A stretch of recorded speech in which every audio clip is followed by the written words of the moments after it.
Bonjour, c'est Jules Lavie pour Code Source, le podcast d'actualité du Parisien. La campagne de Marine Le Pen a été bousculée par l'arrivée d'un autre candidat à la droite de la droite. L'ancien journaliste et polémiste Éric Zemmour s'est déclaré le 30 novembre et depuis, il a réussi à attirer plusieurs cadres importants du Rassemblement national. Malgré ça, Marine Le Pen résiste dans les sondages et à 3 semaines du premier tour de la présidentielle, le 10 avril, elle est donnée qualifiée pour le second tour dans toutes les enquêtes d'opinion. Cet épisode de Code Source est raconté par 2 journalistes du service politique du Parisien en charge de la droite, Quentin Laurent et Alexandre Sulzer.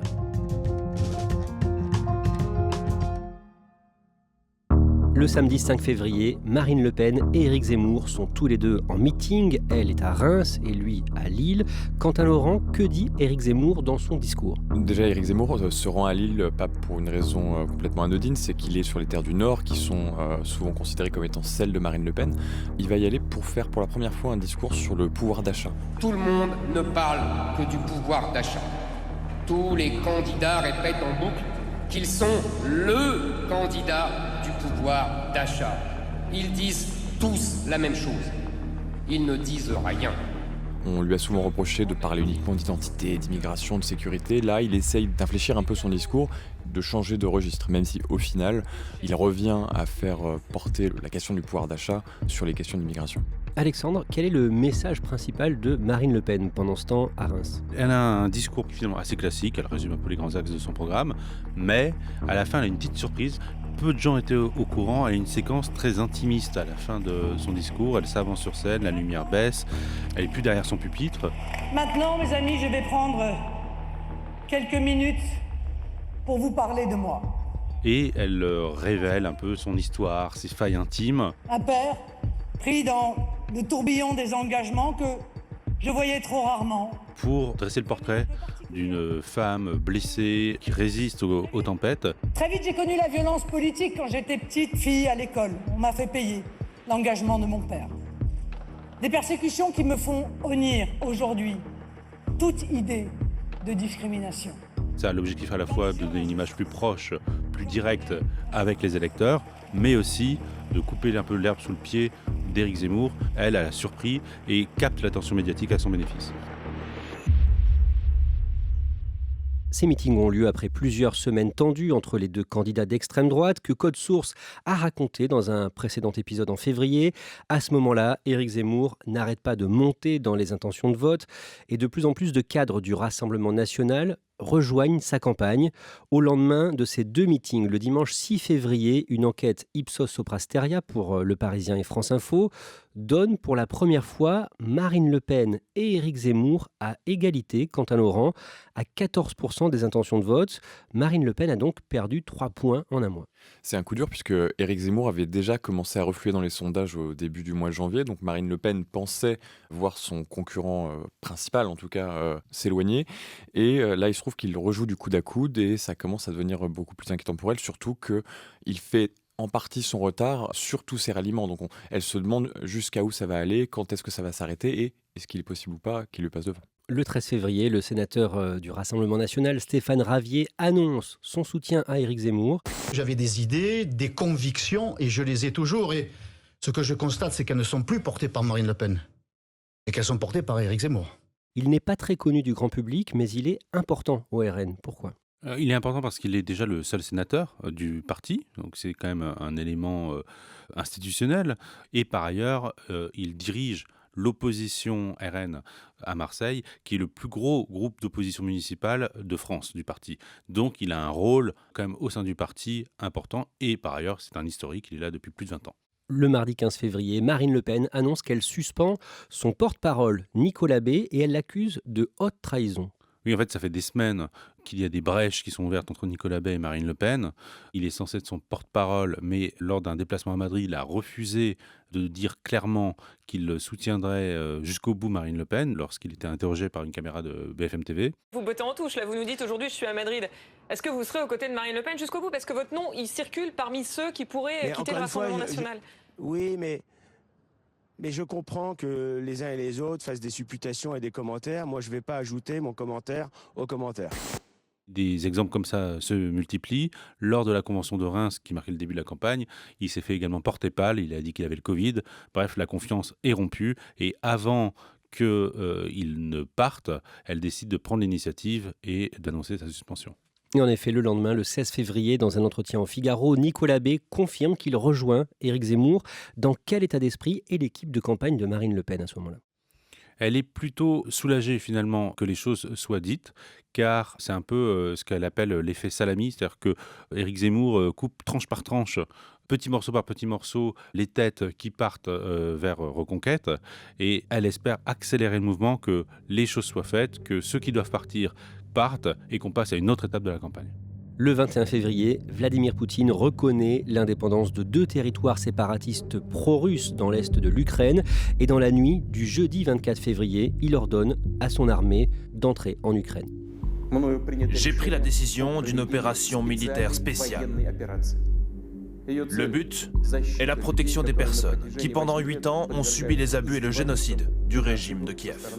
Alexandre Sulzer, au premier jour de cette invasion russe de l'Ukraine, Marine Le Pen dénonce l'offensive lancée par Vladimir Poutine. Il y a un pays souverain qui est attaqué par un autre pays. Marine Le Pen n'a aucun intérêt à défendre l'indéfendable dans cette campagne électorale et donc elle dit clairement que Vladimir Poutine est coupable de cette attaque. Le premier aspect, c'est d'abord d'exprimer fermement, évidemment, la condamnation totale, sans ambiguïté, de la violation de la souveraineté de l'Ukraine. Elle tranche en cela avec toutes ses positions passées, avec des positions extrêmement favorables, on le sait, à Vladimir Poutine, qu'elle avait rencontré en 2017. Elle disait que Vladimir Poutine avait quand même des bonnes raisons d'avoir des revendications sur la Crimée, sur le Donbass, parce qu'il se sentait menacé par les velléités expansionnistes, selon elle, de l'OTAN et des États-Unis. Quant à Laurent, que dit Éric Zemmour sur l'invasion en Ukraine ? Alors, il va avoir une position qui est assez différente de Marine Le Pen. Il va dire que Vladimir Poutine est coupable, mais pas responsable. En fait, il fait porter une partie de la responsabilité de ce conflit sur l'OTAN, sur les États-Unis. Le fait que, depuis plusieurs années, les États-Unis, via l'OTAN, grappillent du terrain vers la Russie et, ce faisant, en fait, menacent directement Vladimir Poutine. C'est sa position. Le coupable, Les c'est forces de Poutine. l'OTAN sont les responsables. Non, le coupable, c'est Poutine. Oui, ça, on a Les compris. responsables, c'est l'OTAN qui n'a cessé de s'étendre. C'est pas la même chose, vous comprenez ? Et par ailleurs, Éric Zemmour a souvent eu des propos plutôt élogieux à l'encontre de Vladimir Poutine. Il faut se rappeler que quelques mois auparavant, il rêvait d'avoir un Poutine français. Vous rêvez d'un Poutine français ? Oui, j'en rêverais. Oui. Il a toujours été assez admiratif de la poigne de ce dirigeant et sur RTL, il va d'ailleurs le qualifier de démocrate autoritaire. C'est des propos qui vont assez mal passer. C'est le peuple russe qui décide. Elles Donc, sont je dirais si que c'est libres, un ces démocrate. élections, vous en Je êtes dirais sûr que c'est un démocrate autoritaire. Surtout pour l'emploi du mot démocrate. On peut assez facilement imaginer que sa position sur l'Ukraine et son incapacité à dénoncer assez rapidement ses agissements vont lui coûter dans les sondages.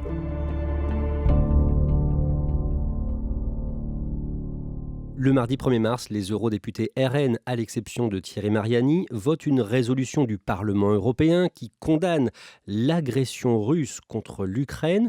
Que font les 4 eurodéputés qui ont rejoint Reconquête, le parti d'Éric Zemmour ? Ces 4 députés s'abstiennent sur ce texte, comme Thierry Mariani.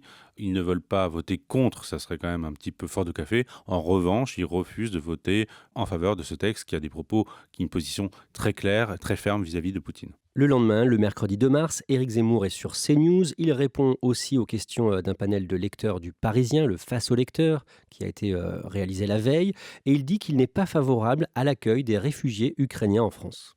Il dit que les Ukrainiens n'ont pas envie, tout simplement, de venir en France, qu'ils ont envie d'être au plus près en Pologne. J'écoute ce qu'ils veulent eux, et pas ce qu'on prétend vouloir pour eux. Ils veulent aller en Pologne. Ils veulent pouvoir rentrer. Et que donc le sujet de l'accueil des réfugiés ukrainiens ne se pose pas pour la France. 2 jours plus tard, le 4 mars, pendant un déplacement au Salon de l'Agriculture à Paris, Éric Zemmour déclare en résumé, quant à Laurent, qu'il ne faut pas se tromper d'ennemi. Pour le contexte, Éric Zemmour commence à en avoir un petit peu marre qu'on le ramène à ses propos sur l'Ukraine, sur Poutine. Il sait que ça le dessert, du coup, il veut reparler des sujets de l'actualité française et il va avoir cette expression un peu malheureuse. Ça nous distrait du vrai choc de civilisation. L'invasion en Russie distrait du vrai choc des civilisations. déstabilisation. Ce mot va avoir un effet un petit peu dévastateur sur le coup, puisqu'il y a une ambiguïté sur le distraction, et il va d'ailleurs se faire un peu taper sur les doigts quelques minutes plus tard par sa proche conseillère en lui disant « il faut que tu corriges le tir, il faut que tu emploies un mot différent parce que là c'est pas possible ». Le samedi 5 mars, une enquête sur les préoccupations des Français est publiée par le CEVIPOF, le Centre de recherche politique de Sciences Po, la Fondation Jean Jaurès et le journal Le Monde. 50% des Français citent la guerre en Ukraine comme l'une de leurs 3 principales préoccupations. Ils ne sont que 18% à le dire chez les électeurs de Marine Le Pen et 25% chez les électeurs d'Éric Zemmour. Alexandre Sulzer, à ce moment-là, vous écrivez que Marine Le Pen échappe à l'effet Ukraine. L'électorat de Marine Le Pen est un électorat plus populaire, moins diplômé, un peu plus éloigné du débat public, des questions d'actualité, et pour lesquels les questions de diplomatie, de politique étrangère sont moins au cœur de leurs préoccupations quotidiennes. Et donc, les positions qu'elle a pu avoir sur l'OTAN, sur Vladimir Poutine, ne sont pas forcément aussi graves qu'elles peuvent l'être sur un public un petit peu plus diplômé, un peu plus préoccupé par ces questions, qui sont au contraire beaucoup plus présents dans l'électorat d'Éric Zemmour. Le dimanche 6 mars, la nièce de Marine Le Pen, Marion Maréchal, annonce pendant un meeting d'Éric Zemmour à Toulon dans le Var qu'elle le rejoint. Oui, on va gagner, car comme vous, je suis absolument convaincue qu'Éric Zemmour est le mieux placé dans cette élection présidentielle. C'est une annonce qui ne surprend pas le camp Le Pen ? Non, bien sûr, ça fait déjà plus d'un mois que l'on sait en réalité que Marion Maréchal va rejoindre Éric Zemmour. Elle l'a dit aux Parisiens, elle n'a pas dit qu'elle le rejoignait formellement, mais elle a dit que de toute façon, elle ne soutiendrait pas Marine Le Pen et qu'elle hésitait fortement à rejoindre Éric Zemmour et qu'elle voulait de toute façon refaire de la politique. La question n'était plus de savoir si elle allait le rejoindre, mais quand. Pendant ce meeting à Toulon, Éric Zemmour tempère un peu sa position sur l'accueil des Ukrainiens qui fuient la guerre. Oui, mes amis, il faut les aider, 100 fois oui.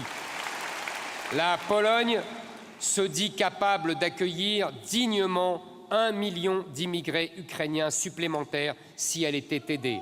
Alors, qu'attendons-nous pour l'aider ? Il se rend bien compte qu'il commence à dévisser dans les enquêtes d'opinion, que cette position très tranchante et très isolée sur les réfugiés ukrainiens renforce encore son image d'homme sans cœur, brutal, des traits d'opinion qui lui sont accolés depuis le début de la campagne, et ça vient renforcer terriblement cette image. Mais ça n'arrête pas sa baisse dans les enquêtes d'opinion. Le 7 mars, dans un nouveau sondage Ipsos Sopra Steria, Marine Le Pen prend encore de l'avance, elle grimpe à 14,5% d'intention de vote. Éric Zemmour, lui, n'est plus qu'à 13%. Quentin Laurent, son équipe de campagne parle d'un cauchemar. Oui, parce qu'il faut voir que les campagnes électorales sont faites de dynamique. Éric Zemmour, il est monté très vite, très haut, puis a connu un premier reflux en janvier, avant de réussir quand même à remonter, à regrappiller des points sur Marine Le Pen. Et là, paf, une nouvelle chute. Donc forcément, on se dit que ça va être extrêmement difficile de la contrer. Le jeudi 10 mars, en direct sur TF1, Éric Zemmour débat face à Valérie Pécresse, la candidate LR. Un débat parfois chaotique. Il est comment pendant cet échange ? Le but du jeu, c'est d'être pisse, de ne pas apparaître agressif, de ne pas se montrer trop offensif, surtout vis-à-vis d'une femme. On sait que ses positions et ses attitudes vis-à-vis des femmes ont été critiquées. Donc le but du jeu, c'est surtout d'être pisse, quoi. Mais ça va pas être si simple que ça, parce que Valérie Pécresse va pas le lâcher. Quand on est sous influence de Poutine, on ne peut pas se dire patriote. Et c'est pour cela, M. Zemmour, que vous êtes décrédibilisé pour présider la France. C'est-à-dire qu'elle va aller le chercher sur ses positions favorites, que sont l'immigration. Elle va pas arrêter de l'interrompre et ça va un peu le déstabiliser. Ils ne sont pas fascinés par Vladimir Poutine aujourd'hui et ne disent pas il y a 2 jours que M. Poutine est un démocrate. Madame Pécresse, vous avez dit vous-même, il y a 2 jours, vous-même, il y a une semaine que c'était un démocrate autoritaire. Non, faux. Il y a aussi quelque chose qui a marqué les militants, les proches, notamment de Valérie Pécresse, c'est qu'il a une attitude avec un petit sourire narquois qui, au final, va un peu le desservir. Les vendredis 11 et samedi 12, Marine Le Pen est en campagne dans le Nord, dans plusieurs communes, dont Denain, l'une des villes les plus pauvres de France, et elle parle économie. Oui, l'objectif pour Marine Le Pen dans cette fin de campagne, c'est de revenir sur sa thématique préférée, celle du pouvoir d'achat. La guerre en Ukraine lui permet de remettre ce dossier en haut de tous les autres, car évidemment, qui dit guerre en Ukraine dit flambée des prix du pétrole, des matières premières, des produits alimentaires, l'inflation explose, et ce sujet touche de plein fouet son électorat, et c'est donc un formidable levier de mobilisation pour son électorat. De son côté, le samedi, Éric Zemmour est en déplacement à Moissac dans le Tarn-et-Garonne. Il rend visite au maire RN de la commune qui a décidé de rejoindre Reconquête. Mais cette visite démarre mal. Elle démarre mal puisque au moment où Éric Zemmour sort de sa voiture, il y a un homme qui réussit à s'approcher de lui et à lui écraser un œuf sur la tête. Donc les personnes présentes racontent qu'on voit le jaune qui lui dégouline dans le dos. Cet homme a justifié son acte en disant qu'il avait été choqué par ses propos tenus sur les handicapés au mois de janvier. Oui, c'était le 14 janvier pendant un déplacement dans le Nord. En résumé, il avait dit qu'il fallait que les enfants handicapés soient scolarisés dans des établissements spécialisés et pas donc avec les autres enfants. Il avait dénoncé, je cite, « l'obsession de l'inclusion », ce qui a créé une vive polémique. Alexandre Sulzer, le même jour, toujours à Moissac, il y a un autre incident au cours de cette visite d'Éric Zemmour. Oui, il profite de cette visite pour lui aussi ne pas laisser Marine Le Pen seule sur le terrain du pouvoir d'achat et il va à une station-service rencontrer des consommateurs pour mettre en avant sa proposition qui est de bloquer les prix à la pompe. Une fois dans la station-service, donc il rencontre des consommateurs qui sont à la pompe, mais les journalistes sur place réalisent que ces visages sont connus et en fait il s'agit de militants locaux de Reconquête. Il y a un paradoxe qui est intéressant, c'est qu'Éric Zemmour prétend être le candidat qui raconte la vie réelle des Français et en fait c'est aussi le candidat qui truque le plus le réel quand il est sur le terrain. Depuis le dimanche 13 mars, le Parisien publie un sondage quotidien avant cette présidentielle 2022. Et le mercredi 16 mars, ce sondage montre que l'écart entre Marine Le Pen et Éric Zemmour se creuse encore. Elle est donnée à 16% d'intention de vote au premier tour et lui seulement à 12%. Éric Zemmour est un peu un trublion. Dans un contexte de guerre, c'est pas vers ces personnages-là un peu disruptifs que les gens se tournent le plus. Par ailleurs, évidemment, on l'a dit, les positions qu'il a eues sur Vladimir Poutine l'ont beaucoup desservi. Ses positions sur le pouvoir d'achat qui n'étaient pas prioritaires l'ont également desservi dans un contexte inflationniste. Et il montre aussi une faiblesse un petit peu physique. Lors du débat avec l'ensemble des candidats sur TF1, il a du mal même à finir sa conclusion. On voit qu'il a les traits extrêmement tirés, la fatigue commence à gagner. Quant à Laurent, que dit Éric Zemmour sur ces sondages qui sont maintenant défavorables pour lui ? Un grand classique des candidats qui commencent à voir les sondages devenir mauvais les concernant, c'est qu'ils disent les sondages on n'y croit pas, les sondages se sont trompés. Beaucoup des gens autour d'Éric Zemmour tablent sur ce qu'ils appellent le vote caché, c'est-à-dire que des gens seraient prêts à voter pour lui mais ne sont pas prêts à le déclarer. Donc aujourd'hui les équipes d'Éric Zemmour essayent de prendre le plus possible leur distance avec ces sondages qui leur sont évidemment défavorables. Alexandre Sulzer, on voit que la dynamique est plutôt en faveur de Marine Le Pen actuellement dans ce duel entre les deux. Malgré tout, rien n'est joué ? Oui, on ne sait jamais évidemment le résultat par avance. On regrette des fois d'avoir trop suivi les sondages, surtout qu'un des faits marquants des sondages, c'est l'extrême volatilité de l'électorat, donc rien n'est fait. Éric Zemmour le sait, il va jouer jusqu'au bout la carte de la mobilisation et surtout, il compte, lui, sur le fait que son électorat se mobilisera davantage que celui de Marine Le Pen. Elle-même en a conscience, elle sait que son électorat populaire est plus susceptible de s'abstenir et la participation risque d'être au cœur du résultat final.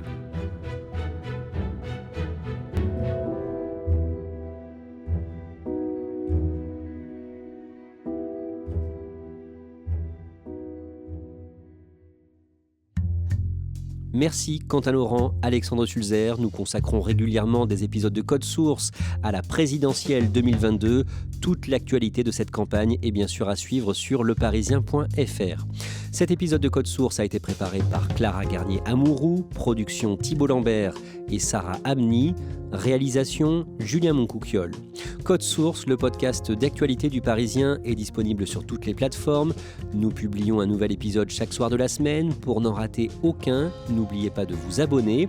Et puis vous pouvez nous écrire soit par Twitter, soit directement codesource@leparisien.fr.